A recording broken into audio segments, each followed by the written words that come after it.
Hey guys, I'm Caleb Giddings for GAT Daily.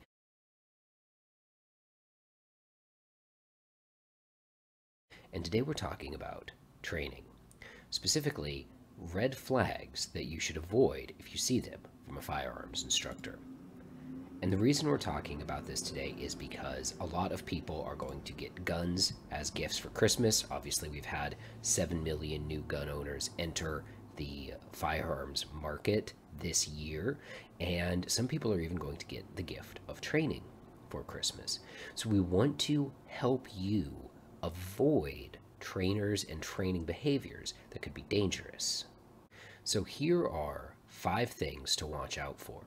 If your firearms instructor does any one of these 5 things, it's not an automatic deal breaker, obviously. Maybe they just don't do that, that's not their jam or anything like that. If they do 2 or more of these things, I would definitely not come back for a second class. And if they do 3 or more of these things, I might just leave the class, even if I had already paid for it.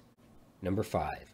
If your firearms instructor doesn't own an inert, blue, or training gun, that's a bad sign. Inert guns, blue guns, are extremely useful training tools, and they're useful for teaching things like how to establish master grip in a classroom setting so that you can point this gun in directions that you couldn't point a real gun. Obviously, if I have a real gun, I'm not going to be like, hey, and point it at one of my students while I'm showing them how to establish their master grip or showing them how to draw from the holster. But if I have a blue gun, you can put students at angles where they can see every aspect of your presentation, of your grip, or something like that. So if your instructor doesn't have an inert training gun, whether it's red or blue or orange or whatever, that is a red flag. Especially considering that you can go on Amazon and buy an inert training gun for as little as $15. How do I know that? I just did this morning. Number 4, your instructor doesn't have a medical and a communications plan at the start of their class. What I'm talking about something like that is when you go to a large open enrollment class, the instructor at the start of the class should ask everybody, hey, what's your level of medical proficiency? And then designate people as your primary medical responders in the event that somebody accidentally gets shot. That person's job is to go and render aid to this other person. Everyone else's job is to not get in the way of the guy who is rendering aid. And part and parcel to that is your instructor should also have a plan for who's going to call 911.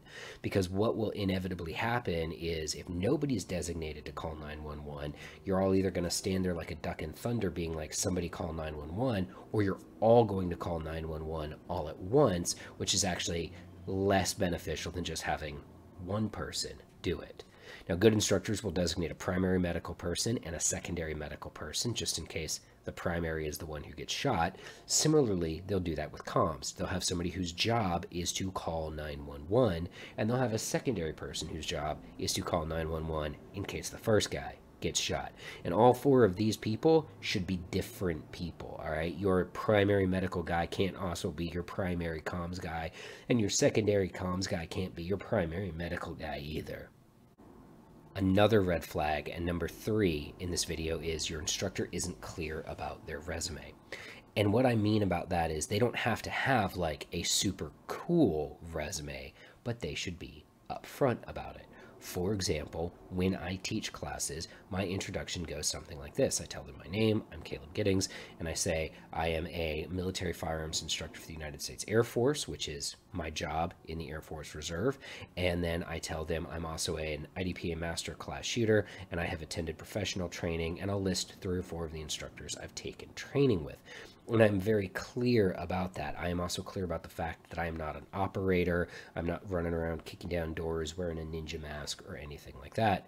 And it's important for your instructor to do that. Even if your instructor is just an NRA instructor, just say, hey, my name's Bob's your uncle, and I am an NRA certified pistol instructor. Welcome to this NRA basic class.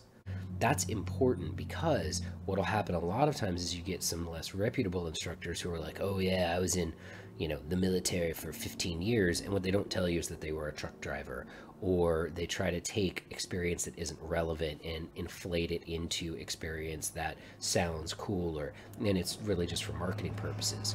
There's nothing wrong with being an NRA instructor, just be a good one. Number 2 on our list, and a red flag, is if your instructor doesn't use objective standards. Now, I'm not talking like your instructor has to get everybody shooting sub 2-second build drills on a par timer, or they don't even necessarily have to use a shot timer, but they should use some sort of objective standard. And the reason for that is we use objective standards to evaluate a student's improvement in the class. In fact, that's the only way we can evaluate a student's improvement. And I know a lot of people are like, oh, there's no shot timers in a gunfight, blah, blah, blah. It's fine if you want to think that and if you want to act that way.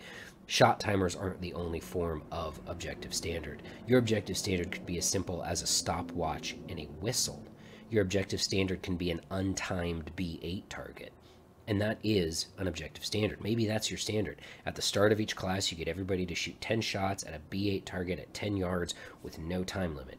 And then at the end of the class, you have them do the same thing. And that's how you know whether or not they've gotten better at shooting. If your instructor doesn't have any objective standards in their class, and it's a lot of pumping bullets into big targets at close range, and there's not a lot of taping or scoring or measuring your performance, that is a red flag. And the number 1 red flag for me on this list is your instructor doesn't demonstrate what they're trying to get you to do. I'm a firm believer in the learning philosophy of your instructor has to tell you what they want you to do, then show you what they want you to do, then ask you to actually do the thing.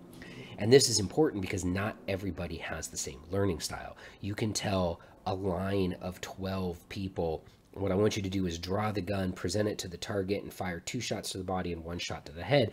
And all 12 of those people will have a slightly different idea of what that looks like up here. So then you show them what it's supposed to look like.